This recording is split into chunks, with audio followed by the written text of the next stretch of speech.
You're watching UNICEF Television. In this region of small farmers and ranchers in central Chad, Tumaya Mahmoud is a community outreach volunteer from the West Mongo Health Center. She was chosen because she's a respected figure who's engaged in her community. Come, I'm going to talk to you about the polio vaccine. Tumaya has plenty of experience, having worked for years vaccinating children.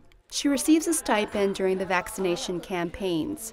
UNICEF supplies the polio vaccines and delivers them with help from its development partners.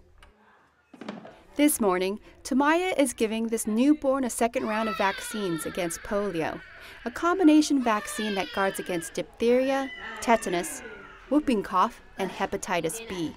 You need to come back with your baby in 4 weeks for a booster. Tumaya knows from experience that follow-up by moms is crucial. Sticking to the vaccination calendar is a major challenge as Chad tries to get more children immunized. Chad has one of the world's lowest vaccination rates. Many of the mothers are illiterate and live far from health centers. As an outreach volunteer, Tumaya drums up support among families in favor of vaccinations. Their support is critical to the success of vaccination campaigns. Her efforts bring her to some of the country's most remote communities, like here, a semi-nomadic village about 20 kilometers from Mongo. Until recently, their children were more vulnerable to disease.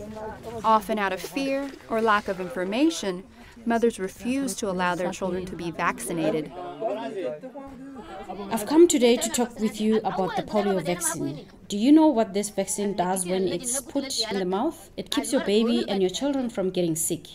If they get polio, they could be paralyzed or even die from the disease. Since you came the last time, we were not afraid anymore because now we understand. Thanks to the efforts of volunteers like Tumaya Mahmoud and to the vaccination campaigns, Chad has lowered the number of polio cases to only 5 in 2012. Chad's success is critical in the global effort to eradicate the world of polio and give Chad's children an opportunity for a healthy life.